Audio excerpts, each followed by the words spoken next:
10.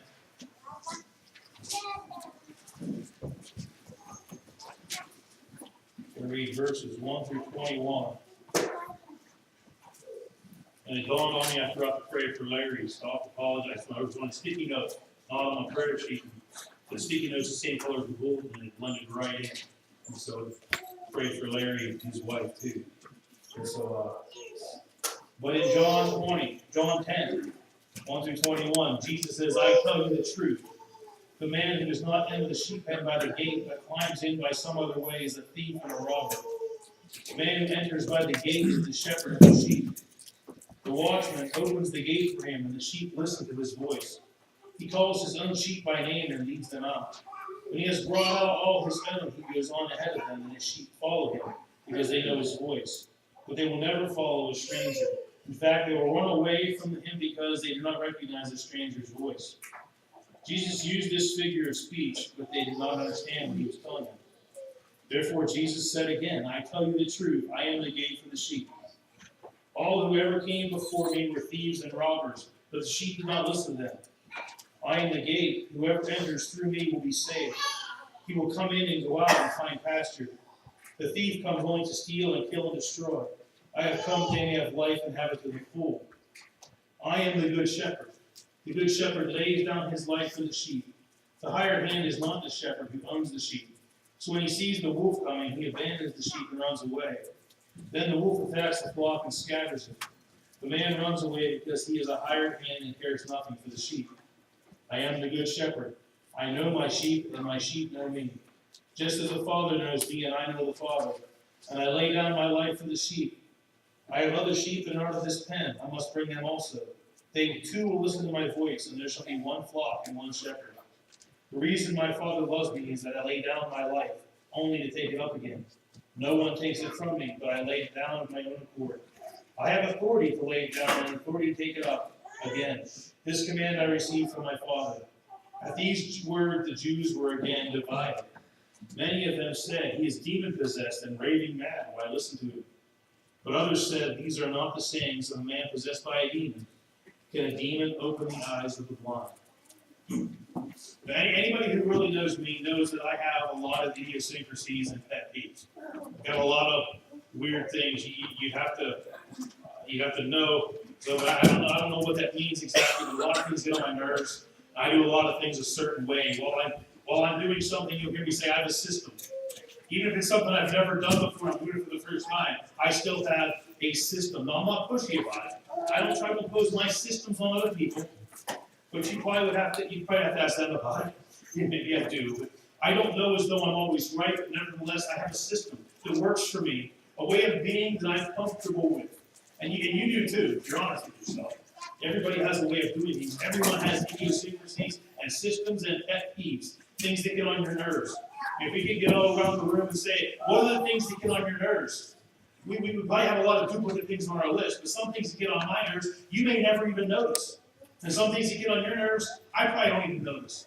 But but not everybody wears them on their sleeves like I do. I mean, I wear mine. They're just out there. And if you look hard enough, you'll see it.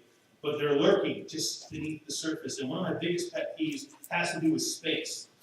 I'm never really uncomfortable talking to someone, but we all know that guy who takes that extra step to be 6 inches away from you when he's talking to you. Right? You know that guy? There's a bunch of people like that. But they want to be right here when they're talking to you. And like he's telling me a secret, but it's full volume. And hopefully you know what I mean. He isn't being rude or anything. It's his idiosyncrasy. That's his system. That's his way of being when he's comfortable. That's his comfort zone. That's not my comfort zone. I probably should have said that the first Sunday I was here. I don't like standing this close to talk. I spit when I talk. And if you get that close, I will spit when I talk. Just because. That doesn't bother some people. But I usually try to respect other people's comfort zones, since I'm so sensitive about mine. But that guy, you all know that guy never respects my or anyone else's comfort zone. He's in your space, and it's uncomfortable. It's like, okay, I can hear you good from here.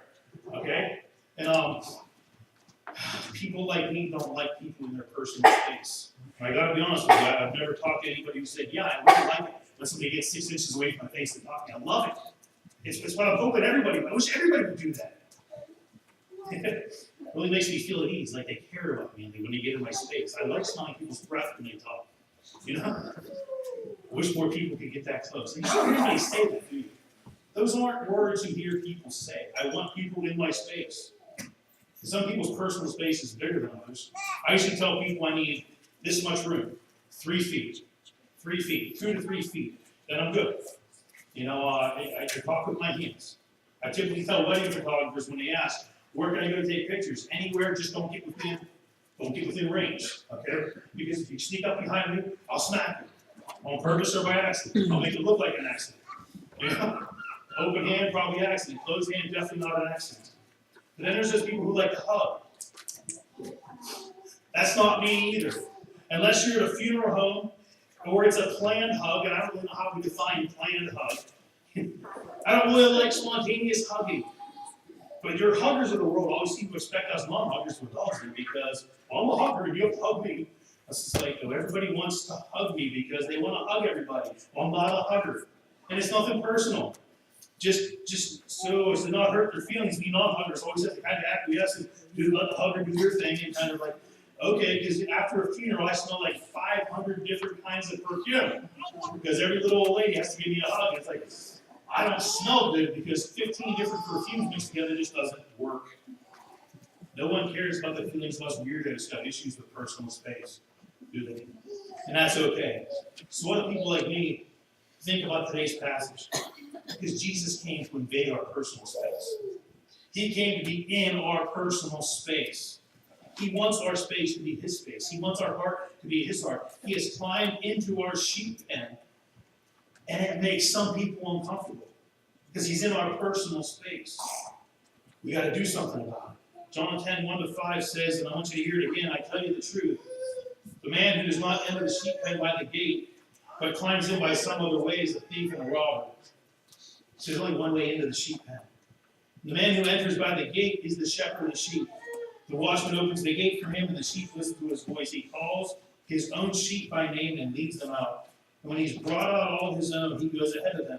And his sheep follow him because they know his voice, that they will never follow a stranger. In fact, they'll run away from him because they do not recognize a stranger's voice. And they will never follow a stranger.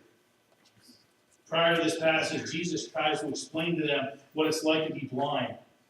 He healed a man of blind, and he talking about not physical blindness, but spiritual blindness. And they just didn't get it. When somebody's spiritually blind, you really can't explain it to them. The Holy Spirit has to intervene. That's about the only way anybody's ever going to get it. And when the people didn't get it, he launches into this chapter 10. Verse 6 says he uses the figure of speech, but they didn't understand. So then Jesus gets as simple and direct as one ever could in verse 7. I tell you the truth, Jesus says, I am the gate for the sheep. All who ever came before me were thieves and robbers. The sheep didn't listen to them. He says, I am the gate. Whoever enters through me will be saved. He will come in and go out and find pasture. Now, right here's a key verse that I've been trying to drive home for years now. And I don't think I've done it well enough. But in verse 10 says, the thief comes only to steal, kill, and destroy. The enemy doesn't have to build anything.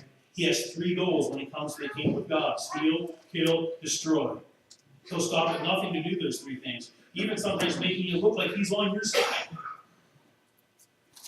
Jesus came that they may have life and have it to the full. Then Jesus takes it to yet another level. When he says in verse 11, I am the good shepherd. See, Jesus is, he's everything, isn't he? He's the gate, he's the shepherd, he's, the good shepherd lays down his life for his sheep. Jesus isn't just in, he's all in. And we need to allow him to be all in, or our all in all. And if I know I was going to say that, we sung that song, but you know the song, he's our all in all. Some people aren't all in. The hired hand in verse 12, he isn't all in. The hired hand is not the shepherd who owns the sheep. So when he sees the wolf coming, he abandons the sheep and runs away. Then the wolf attacks the flock and scatters it. So the man runs away because he's a hired hand. He cares nothing for the sheep. Plum, Jesus wants to enter our sheep pen. He wants to be in our personal space. The wolves want to enter also. The wolf wants to attack and scatter. When we see the wolf coming, what do? What do? We got to cling to Jesus. Cling to Jesus. He says in verse 14, I am the good shepherd. I know my sheep, and my sheep know me. Just as the Father knows me, and I know the Father, and I lay my life down for the sheep. Now think about how Jesus knows the Father. Pretty tight. Pretty tight. Pretty tight. The Father, He knows, and that's how we need to know Him and be known by Him. Our sign out front says something now that is somewhat of a play on words, and I didn't see it. Somebody read it to me and asked about it. It's confused a couple people that are used to hearing it one way, because it's really close to a familiar song we sang that Jesus loves me. This I know. The sign says, Jesus knows me. This I love. When somebody said, is your sign right? I was like, what does it say? Because believe it or not, I go a couple days without seeing it. Yeah, I don't always leave. I don't always go past it. And they said, they thought we had it confused. It's like, no, we're not confused. And so Jesus knows me. This I love. Does Jesus know you? How well does Jesus know you? How far have you let Him in? And is He on the porch? Or do you keep Him in the playroom? Or if you let Him all the way into your kitchen? Or into your bedroom, into your personal space? I've already told you I don't like other people in my personal space. We must allow Jesus in that personal space. If it makes us a little bit uncomfortable, so be it. So be it. He's the good shepherd. The reason He's the good shepherd is because He lays down His life for the sheep, only to take it up again. And I love this part, verse 18. No one takes it from me, He said, but I lay it out of my own accord. He just come to Jesus. That's it. That's okay. But no one killed Jesus. He loved us enough to lay it on the line for us. Sure, yeah, we had a part in putting Him on the cross. But if He didn't want to do that, He wouldn't have done that. He prayed for a plan B. Yet He said, no, not my will, but your will be done. He loved us enough to lay it down because He gave His life for a sheep. Verse 19 tells us that at these words, the Jews were again divided. You see, some people were afraid of division. Well, let's not say anything that divides anybody. Let's not say anything that upsets the apple cart. But it didn't take much to divide these folks, did it? Some actually thought He was demon-possessed and raving mad. Then others, they had a head-scratcher in them. How did a demon-possessed man open the eyes of the blind? Why would a demon-possessed man want to open the eyes of the blind? There's all kinds of questions swirling through their heads. They just weren't getting it. Jesus was approaching their personal space, and they didn't like it, did they? He was getting a little bit too close to home. It's okay when Jesus talks about that stuff that applies to other people. It's okay when He's talking to other people when He gets in our personal space. It just gets a little uncomfortable, doesn't it? It's like when somebody wants to hug you, and you're like, handshake works! I know every single one is going to file out today and try to give me a hug. Right? I just run home. Can anybody else run home? To get there faster. But what do we do when Jesus approaches our personal space? When He wants to enter our sheep pen?